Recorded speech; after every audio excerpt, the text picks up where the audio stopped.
അസ്സലാമു അലൈക്കും വറഹ്മത്തുള്ളാഹി തആല വബറകാതുഹു. അറബിച്ചിക്ക് വല്ലാത്ത ആഗ്രഹം. അതെ, അജ്മൽ എന്ന യുവാവ് സുന്ദരനാണ്. തനിക്ക് കിട്ടിയത് ഒരു കിളവനെയാണ്. സ്വത്തിന്റെ പേരും പറഞ്ഞിട്ടാണ് ഞാൻ ആ കിളവനെ കല്യാണം കഴിച്ചത്. പക്ഷെ ഇപ്പോൾ അദ്ദേഹത്തെ കണ്ടാൽ ഒരു പടുകിളവൻ ആയ പോലെയാണ് തോന്നുന്നത്.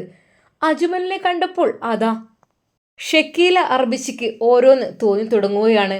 എങ്ങനെയെങ്കിലും അജ്മലിനെ സ്വന്തമാക്കണം. അതെ, തൻ്റെ ഹംദ എന്ന ഭർത്താവിൻ്റെ ആദ്യ മകളെ അവനിൽ നിന്ന് അകറ്റണം. അതാണ് ഷക്കീലയുടെ ചിന്തകൾ. എന്താണെന്നറിയില്ല.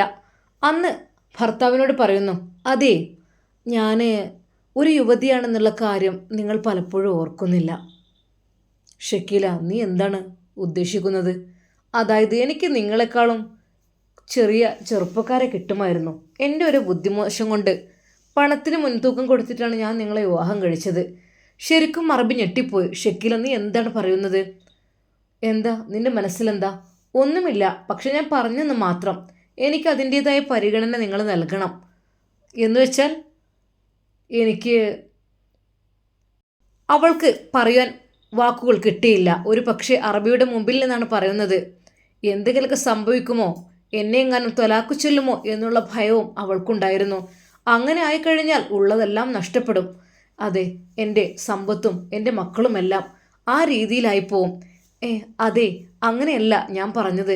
പിന്നെ ഞാനൊരു കാര്യം പറയട്ടെ, സിനാനോട് ഇനി ഇങ്ങോട്ട് വരരുതെന്ന് പറയണം. സിനാൻ അവിടെ കഴിഞ്ഞോട്ടെ. പകരമായി നമ്മുടെ എല്ലാ കാര്യത്തിനും അജ്മലിനെ ഏൽപ്പിക്കണം. അതായത് എനിക്ക് പുറത്തേക്ക് ഷോപ്പിങ്ങിന് പോകുമ്പോഴും എന്തെങ്കിലുമൊക്കെ വാങ്ങുവാനും അല്ലെങ്കിൽ മക്കളുടെ കാര്യത്തിലാണെങ്കിലും എൻ്റെ ഡ്രൈവറായിട്ട് എനിക്ക് അജ്മലിനെ വേണം. ഷക്കീല, നീ എന്താണ് ഉദ്ദേശിക്കുന്നത്? അജ്മൽ അല്ലെങ്കിലും ഇവിടെ ഡ്രൈവറാണല്ലോ. അത് മക്കളുടെ കാര്യത്തിന് വേണ്ടിയിട്ടല്ലേ? അല്ല, നമ്മുടെ ആവശ്യത്തിന് നമ്മൾ ഉപയോഗിക്കാറുണ്ടല്ലോ. അങ്ങനെയെന്നല്ല, എൻ്റെ പേഴ്സണൽ ഡ്രൈവർ ആകണം അജ്മൽ. എന്താ, നടക്കൂലേ? അതിൻ്റെയൊക്കെ ആവശ്യമുണ്ടോ? വീട്ടിലെ ജോലി ചെയ്യുന്നുണ്ടല്ലോ അവന്. അതുപോലെ അവന് ഡ്രൈവർ സ്ഥാനത്ത് നിന്ന് മാറ്റിയിട്ടില്ല. പിന്നെന്തിയാ നീ അങ്ങനെയൊക്കെ പറയുന്നത്? പേഴ്സണൽ ഡ്രൈവർ എന്ന് വെച്ചാൽ നമ്മുടെ ഡ്രൈവറൊക്കെ തന്നെയല്ലേ? അങ്ങനെയല്ല, എൻ്റെ ആവശ്യങ്ങൾക്ക് വേണ്ടി മാത്രം. അറബിയോട് ആ ഒരു കാര്യം പറഞ്ഞപ്പോൾ അറബി പറഞ്ഞു, അത് നടക്കില്ല. ഈ വീട്ടിലുള്ള എല്ലാ കാര്യങ്ങൾക്കും വേണ്ടിയിട്ട് അജ്മൽ നേതൃത്വം നൽകും. അങ്ങനെയാണെങ്കിൽ ഓക്കെ. അല്ല, നിൻ്റെ കാര്യങ്ങൾക്ക് മാത്രം പേഴ്സണൽ ആകണമെന്നുണ്ടെങ്കിൽ അത് നീ വേറെ ആകണം. പക്ഷേ നമ്മളിവിടെ കൂട്ടുകുടുംബമായി ജീവിക്കുമ്പോൾ അതൊരിക്കലും നടക്കില്ല. തൻ്റെ ഭർത്താവിൻ്റെ ആ ഒരു വാക്കുകൾ കേട്ട് ശരിക്കും ഷക്കീലയ്ക്ക് കലിയാണ് വന്നത്. തൻ്റെ ആഗ്രഹങ്ങളൊന്നും നടക്കുമെന്ന് തോന്നുന്നില്ല. എന്നാൽ ഈ സമയം ഹംദ, അതെ, അവൾ ഇന്ന് ആ റൂമിൽ ഒറ്റക്കാണ്. എന്തെന്നറിയില്ല, അജ്മലില്ലാത്ത ആ ഒരു ജീവിതം അവൾക്ക് ആലോചിക്കാൻ കൂടി കഴിയുന്നില്ല. തലേ ദിവസം വരെ അജ്മൽ അന്ന് ഹോസ്പിറ്റലിൽ ഡിസ്ചാർജ് ചെയ്യുന്ന സമയത്ത് പോലും ഞാൻ ആ മടിയിൽ തലവെച്ചായിരുന്നു കിടന്നിരുന്നത്. എൻ്റെ മുടിയിലൂടെ അദ്ദേഹം തഴുകി തലോടുമ്പോൾ എന്തെന്നറിയില്ല, മനസ്സിന് വല്ലാത്തൊരു സന്തോഷമാണ്, ആനന്ദമാണ്. പക്ഷേ ഇന്നെനിക്ക് എൻ്റെ അജ്മൽ സാറില്ല. അവൾക്ക് ആ രാത്രി ഉറക്കം വന്നില്ല. അവൾ ഉറങ്ങാതെ ഓരോന്ന് ആലോചിച്ചു കൊണ്ടിരുന്നു. ഇല്ല, കഴിയുന്നില്ല. അജ്മൽ സാറില്ലാതെ കഴിയുന്നില്ല. ഇറങ്ങി ഓടാനും വയ്യ. ഈ കട്ടിലിൽ അങ്ങനെ കിടക്കുകയാണ് റബ്ബേ. എന്നാൽ ഇടയ്ക്കിടെ രണ്ടാനമ്മ വന്നു നോക്കുന്നുണ്ട്. എന്താ ഹംദ, നിനക്ക് ഉറക്കമില്ലേ? വേഗം ഉറങ്ങിക്കോളൂ. പിന്നെ നിന്റെ കാലിനുള്ള തെറാപ്പിക്കുള്ള ആൾ നാളെ വരൂട്ടോ. അവൾ കാര്യമായിട്ടൊന്നും മിണ്ടിയില്ല. അതെ, എൻ്റെ രണ്ടാനുമ്മ ഒരിക്കൽ പോലും എന്നോട് സ്നേഹമുള്ള ആളല്ല, വെറും അഭിനയം മാത്രമാണ്. എന്താ, നീ ഉറങ്ങുന്നില്ലേ? ഞാനെന്താ നിൻ്റെ കൂടെ കിടക്കണോ? അവളുടെ ആ ഒരു വാക്ക് കേട്ട് ശരിക്കും അവൾ ഞെട്ടിപ്പോയി. എൻ്റെ രണ്ടാനമ്മ തന്നെയാണോ ഈ ഇങ്ങനെ സംസാരിക്കുന്നത്? അവൾ വേണ്ടെന്ന് പറഞ്ഞു. പിന്നെ എന്താ നീ ഉറങ്ങാത്തതിൻ്റെ കാരണം? അവൾ അവളുടെ ഉള്ളറിയുവാൻ വേണ്ടി അതാ എളാമ്മ കാര്യങ്ങൾ ചോദിക്കുന്നു. ഭയന്നിട്ട് അവളൊന്നും പറഞ്ഞില്ല.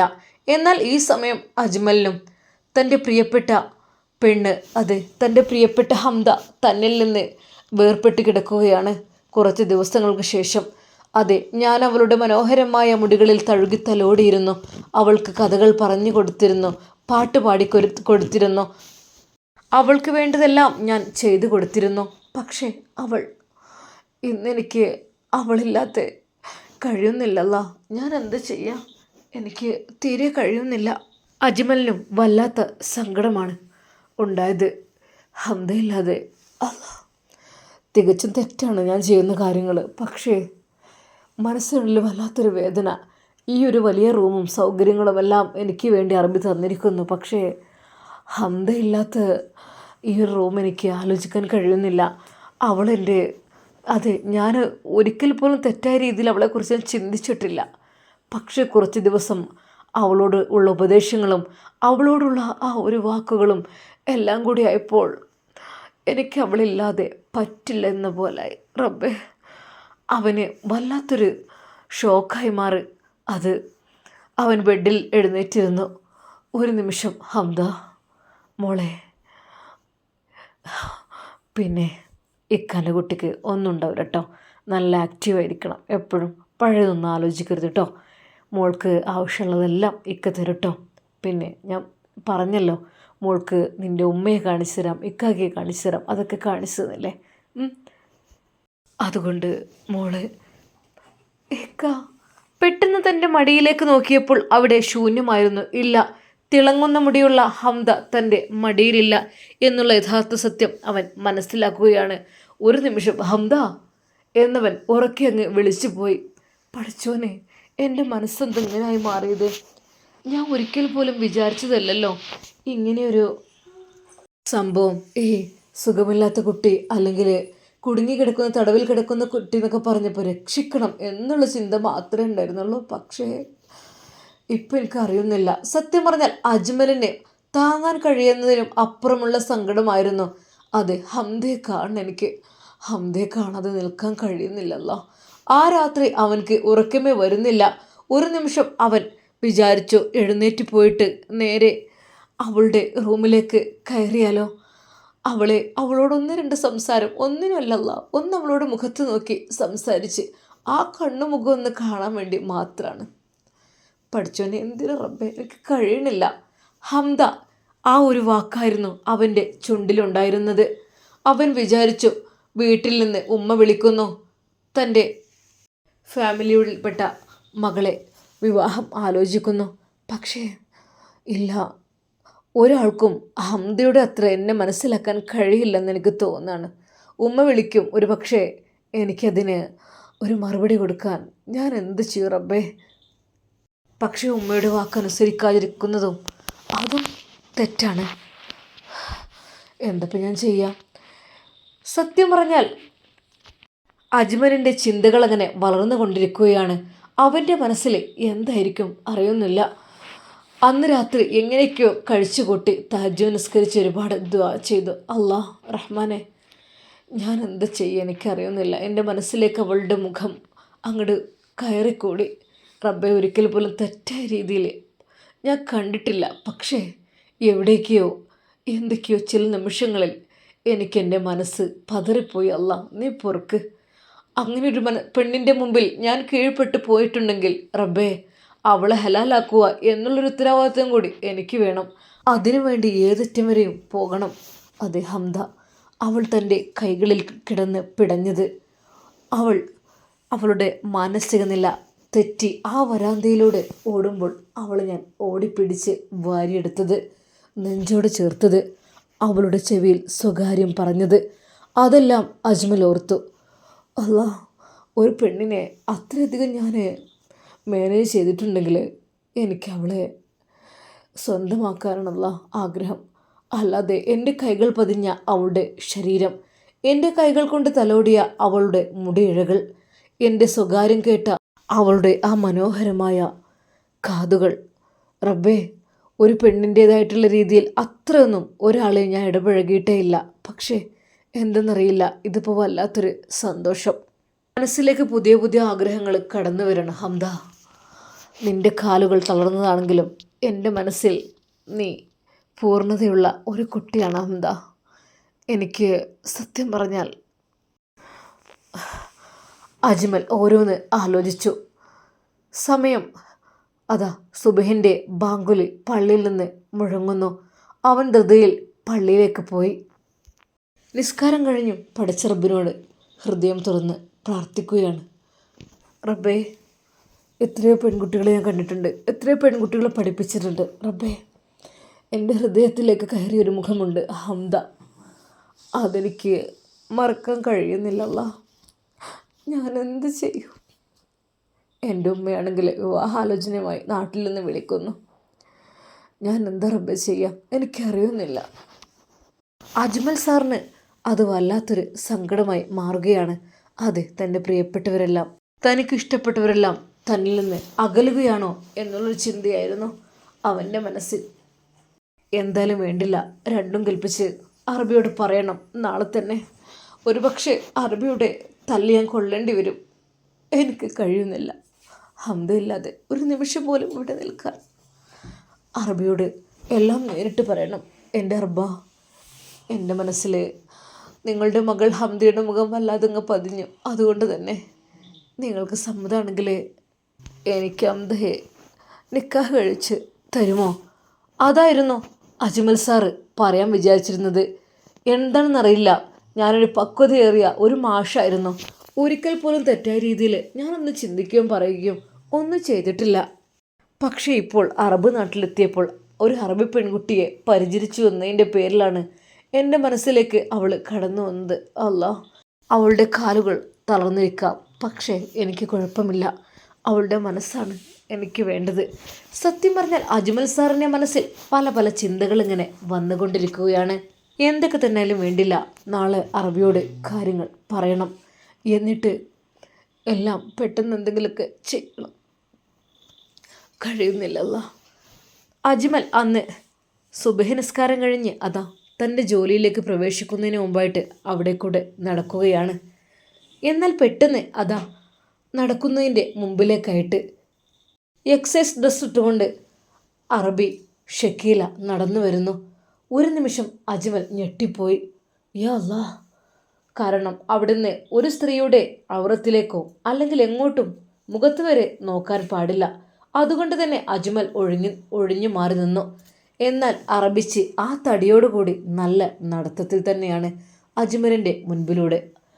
അജ്മൽ അത് കാണാത്ത രീതിയിൽ, അജ്മൽ എന്തു പറ്റി, വരൂ എൻ്റെ കൂടെ നടക്കാൻ വരൂ. അറബിച്ചിയുടെ ആ ഒരു വാക്ക് കേട്ട് അജ്മൽ ശരിക്കും ഞെട്ടിപ്പോയി. റബ്ബേ, അറബി എങ്ങാനും അത് കണ്ടാൽ എന്തായിരിക്കും സ്ഥിതി? അതെ, അത്രക്കും വലുപ്പവും തടിയുള്ള ആ ഒരു അറബിച്ചി, അതും മര്യാദക്കൊരു ഡ്രസ്സും കാര്യങ്ങളല്ല, വളരെ ടൈറ്റുള്ള ഡ്രസ്സ് ഇട്ടുകൊണ്ട് അത് എക്സസൈസ് ചെയ്യുകയാണ്. അത് സ്ഥിരമായി ചെയ്യുന്നതായിരിക്കും, പക്ഷേ ഇത്ര ഓപ്പണായിട്ട് ഞാൻ ഇതുവരെ കണ്ടിട്ടില്ല. ശരിക്കും അജ്മൽ ഞെട്ടിപ്പോവുകയാണ്. ഹോ! എന്നാൽ ഒരു പ്രാവശ്യം അറിയാതെ നോക്കിയെന്നല്ലാതെ അജ്മൽ പിന്നീടൊരു വട്ടം പോലും നോക്കിയില്ല. അതവൻക്ക് ഭയമായിരുന്നു. റബ്ബേ! പെട്ടെന്ന് അവൻ വിചാരിച്ചു, ഇബ്ലീസ് കൂടെയുണ്ട്. ഒരു സ്ത്രീ അത്രക്കും നഗ്നത കാണുന്ന രീതിയിൽ ഡ്രസ്സ് ധരിച്ചുകൊണ്ട് പോവുകയാണെങ്കിൽ ഓട്ടോമാറ്റിക്കലി എല്ലാ പുരുഷന്മാരും അവളെ ശ്രദ്ധിക്കുമെന്നുള്ള കാര്യം ഉറപ്പാണ്. സത്യം പറഞ്ഞാൽ അറബിച്ചിക്ക് എന്തോ ഒരു സംഭവം ഉള്ളതുപോലെയാണ് അജ്മലിന് തോന്നിയത്. അതെ, തന്നോട് കൂടുതലായിട്ട് അറബിച്ചി അടുക്കുന്നുണ്ട് എന്നുള്ള കാര്യം അവനക്ക് മനസ്സിലായി തുടങ്ങുന്നുണ്ട്. അജ്മൽ, വരൂ, നമുക്ക് നടക്കാം. എന്താണ് നടക്കാത്തത്? സത്യം പറഞ്ഞാൽ അത് കേട്ടപ്പോൾ അജ്മലിൻ്റെ മനസ്സിൻ്റെ ഉള്ളിൽ ഭയമാണ് വന്നത്. റബ്ബേ, അർബാവ് അങ്ങനെ കണ്ടു കഴിഞ്ഞാൽ ഈ ഒരു ഡ്രസ്സിൽ അറബിച്ചി എന്തുകൊണ്ട് നടക്കുവാൻ എന്നെ ക്ഷണിക്കുന്നു? ഞാൻ അവരുടെ ആരുമല്ല, പിന്നെ എന്തിനാണ്? അജ്മൽ, നീ വരുന്നില്ലേ? വീണ്ടും അറബിച്ചിയുടെ ആ ഒരു ആക്രോശം കേട്ട് അജ്മൽ പറഞ്ഞു, ഞാൻ ഇതുവഴി. അതെന്താ അങ്ങനെ?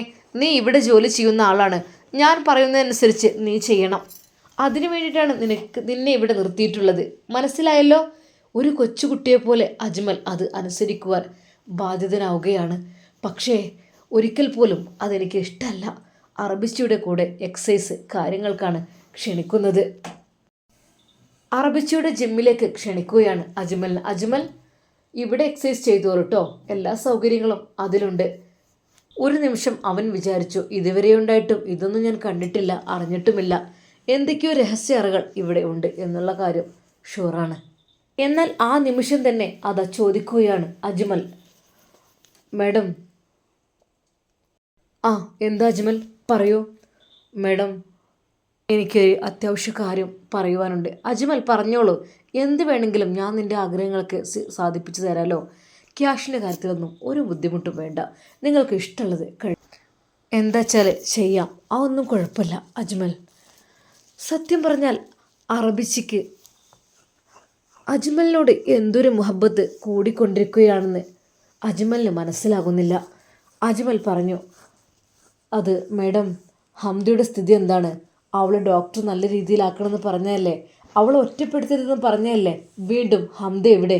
ആ ഒരു ചോദ്യം ചോദിച്ചപ്പോൾ അറബിച്ചയ്ക്ക് ഒരു നിമിഷം ഒന്നും മിണ്ടാതെ നിന്നു.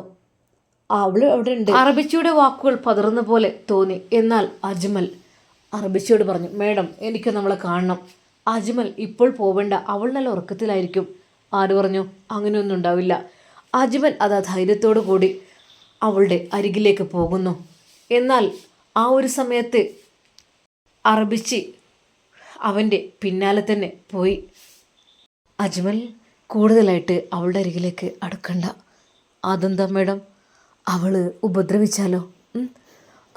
കാലുകൊണ്ടൊന്നും ശേഷിയില്ലാത്ത കുട്ടി എങ്ങനെ ഉപദ്രവിക്കാനാണ്? അജ്മലിൻ്റെ വാക്കുകൾ ഉറച്ചതായിരുന്നു. എന്നാൽ അറബിച്ചിക്ക് അതൊട്ടും അജ്മൽ അങ്ങോട്ട് പോകണ്ടെന്നല്ല പറഞ്ഞത്. അതെന്താ? ഞാൻ നോക്കി പേഷ്യൻ്റാണ്, എന്നോട് ഡോക്ടർ പറഞ്ഞിട്ടുണ്ട് അവൾ ശരിക്കും ശ്രദ്ധിക്കണമെന്നുള്ളത്. അതല്ല എങ്കിൽ അവൾ വീണ്ടും പഴയ പോലെ വയലൻ്റ് ആകാൻ ചാൻസ് ഉണ്ട്. അതുകൊണ്ട് എനിക്കവളെ കാണണം. സത്യം പറഞ്ഞാൽ ധൈര്യത്തോടു കൂടി അതാ അജ്മൽ നേരെ ആ ഭാഗത്തേക്ക് ചെല്ലുന്നു. പെട്ടെന്ന് അറബിച്ച് പറഞ്ഞു, അതെ, അവൾ അവിടെ ഇല്ല, അവൾ മറ്റേ മുകളിലത്തെ റൂമിലേക്ക് മാറ്റിയിട്ടുണ്ട്. എന്നാൽ ആ നിമിഷം തന്നെ അജ്മൽ ചോദിക്കുന്നു, മുകളിൽ താമസമുണ്ടോ? ആ ഒരു വാക്കിനു മുമ്പിൽ അറബിച്ച് ഒന്ന് പരുങ്ങി. ഹംദേ, എനിക്ക് കണ്ടേ തീരൂ. ധൈര്യത്തോടെ അജ്മൽ മുന്നോട്ട് പോകുന്നു. ഒന്നും ചെയ്യാൻ കഴിയാതെ അറബിച്ച് പിന്നിലായിക്കൊണ്ട് നിൽക്കുന്നു. അതെ, അവൾ ഇപ്പം അങ്ങോട്ട് കിടന്നിട്ടുള്ളൂ. അതിനെന്താ, കുഴപ്പമില്ല. എനിക്ക് അവളുടെ അരികിൽ എത്തണം. പറയൂ, ഏതാണ് അവളുടെ റൂം? ഏത് റൂമിലാണ് അവളെ കിടത്തിയിട്ടുള്ളത്? അത് കേട്ടപ്പോൾ വീണ്ടും അവനൊന്ന് ഞെട്ടി. അതിനപ്പുറത്തുള്ള, എന്തിനാണ് ഇത്രയധികം ലോങ് ആയിട്ടൊക്കെ ആ കുട്ടിയെ കൊണ്ടുവിടുന്നത്? അങ്ങനെയൊന്നുമില്ല. അതെ, പിന്നെ ഹംദയുടെ അസുഖം പൂർണ്ണമായാൽ എനിക്ക് ഇവിടുന്ന് പോകണം. എനിക്ക് പോയേ പറ്റൂ. അതിന് കുറച്ചുകൂടി ട്രീറ്റ്മെൻറ്റ് ബാക്കിയുണ്ട്. അവളെ നിങ്ങൾ ഒറ്റയ്ക്ക് കിടത്തിയിട്ട് ഞാനെന്ത് ചെയ്യാനാ? അവൻ്റെ ആ വാക്കുകൾക്ക് മുമ്പിൽ അറബിച്ചിക്ക് പിന്നെ ഒന്നും ചെയ്യാൻ കഴിഞ്ഞില്ല. കാരണം അറബിയെ ഭയമില്ല. എന്നാൽ അജ്മലിൻ്റെ ഓരോ വാക്കുകൾ കേൾക്കുമ്പോഴും അവൾ ഞെട്ടുന്നുണ്ട്. ഹംദയെ കൈപിടിച്ച് അറബിയമ്മയെ ഏൽപ്പിക്കുവാൻ അജ്മലിനാകുമോ? അതിൽ അവൻ വിജയിക്കുമോ? നമുക്ക് കാത്തിരുന്ന് കാണാം. അതുവരേക്കും എല്ലാവർക്കും അസ്സലാമു അലൈക്കും വറഹ്മത്തുള്ളാഹി തആല വബറകാതുഹു.